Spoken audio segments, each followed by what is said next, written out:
নমস্কার, অভিষেক টক ইউটিউব চ্যানেলে সকলকে স্বাগত জানাই। আজ আমরা আলোচনা করব ষষ্ঠ শ্রেণীর পাতাবাহার থেকে জসীমউদ্দিনের লেখা চিঠি কবিতার অতিরিক্ত প্রশ্ন উত্তর নিয়ে। এর আগের ভিডিওতে আমরা চিঠি কবিতাটির সারসংক্ষেপ এবং হাতে কলমে প্রশ্ন উত্তর নিয়ে আলোচনা করেছি। যদি তোমরা সেই ভিডিওটি দেখে না থাকো তবে অবশ্যই আমার চ্যানেলটিকে চেক আউট করে নিতে পারো। এই ভিডিওর ডিসক্রিপশন বক্সেও তার লিঙ্ক দেওয়া থাকবে, সেখান থেকে গিয়েও তোমরা ভিডিওটি দেখে নিতে পারবে। তো চলো আজকে টপিকে ফিরে আসি।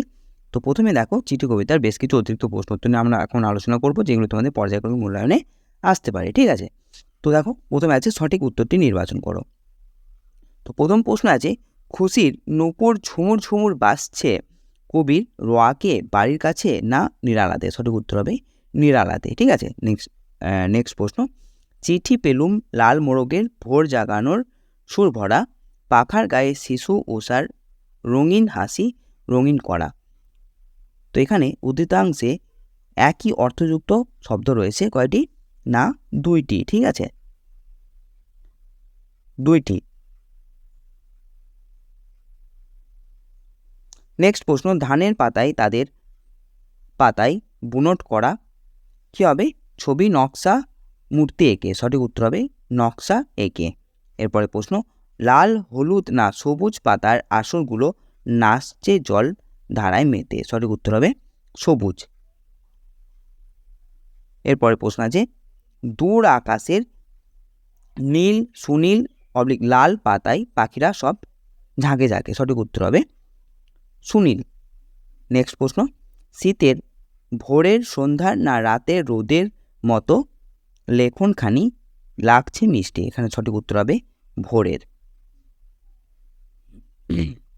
এরপর আছে দেখো, এক কথায় উত্তর দাও। প্রথম প্রশ্ন, মোরগের কাছ থেকে কবি কী রকম চিঠি পেয়েছেন? উত্তর হবে ভোর জাগানো সুর ভরা চিঠি পেলেন। এরপরে প্রশ্ন, বালু চরে কারা খেলা করছিল? উত্তর হবে চকাছকি খেলা করছিল। এরপর গান শালিক কাকে কি হতে বলে গেছে? উত্তর হবে গান শালিক কবিকে গানের পাড়ের মোড়ল হতে বলেছে। এরপর বুনট করা নকশা কোথায় আছে? উত্তর হবে ধানের পাতায় তালের পাতায়। এরপরে প্রশ্ন, কবি কোড়াকুড়ির কাছ থেকে কোন ঋতুতে চিঠি পেয়েছেন? উত্তর হবে বর্ষাকালের ফসলের ক্ষেত থেকে। এরপরে প্রশ্ন, জলধারায় মেতে কে কী করছে? উত্তর হবে সবুজ পাতার আসরগুলি নাচছে। এরপর দেয়ার ডাকে কি অনুভব হচ্ছে? উত্তর হবে আকাশ জুড়ে মেঘের গুড়গুড় কাঁদন। এরপরে প্রশ্ন, খোকা ভাইয়ের চিঠি কেমন লাগছে? উত্তর হবে শীতের ভোরে রোদের মতো মিষ্টি লাগছে। নেক্সট প্রশ্ন দেখো, যে কবি কার কার কাছ থেকে চিঠি পেয়েছেন? উত্তর হবে কবি মোড়ক চকাচকি গাং শালিক বাবুই কোড়াকুড়ি ও খোকা ভাইয়ের কাছ থেকে চিঠি পেয়েছেন। নেক্সট প্রশ্ন আছে, শিশু উষার রঙিন হাসি বলতে কি বোঝায়? উত্তর হবে এখানে শিশুর হাসির সঙ্গে উষার মনের তুলনা করা হয়েছে। শিশুর হাসি দেখলে যেমন আমাদের মন জুড়িয়ে যায়, তেমনি উষাকালের যে রঙিন আভা ফুটে ওঠে তা আমাদের মনকে করে তোলে উদাস। উষার আলো আমাদের চক্ষু শীতল করে, মন প্রাণকে শীতল করে। নেক্সট প্রশ্নে দেখো, বাবুই পাখির বাসা সম্পর্কে তুমি কি জানো? উত্তর হবে বাবুই পাখির বাসা সবচেয়ে সুন্দর, এজন্য তাকে কারিগর পাখিও বলা হয়। এরা সাধারণত খুব নিরালা গাছে খুব উঁচুতে বাসা বানায়। বাসা দেখতে অনেকটা উল্টানো লম্বাটে কুজোর মতো। তাল গাছের পাতা নিচে এদের বাসা দেখা যায়।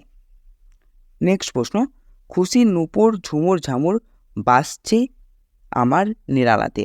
পংক্তিটির অর্থ বুঝিয়ে দাও। কবি প্রকৃতির কোন কোন প্রতিনিধির কাছ থেকে চিঠি পেয়েছেন সংক্ষেপে লেখো। অথবা খুশির নূপুর ঝুমুর ঝামুর বাজছে আমার নিরালাতে, ব্যাখ্যা করো। ঠিক আছে, তো উত্তর হবে একটানা বৃষ্টি যখন পড়ে তখন তার সুর খুবই অপূর্ব মনে হয়। নর্তকী নাচলে যেমন তার পায়ের নূপুর এক অপূর্ব লহরী তোলে, তেমনি বর্ষার বৃষ্টি পতনের সুর আনন্দের অপূর্ব অনুভূতি এনে দেয়।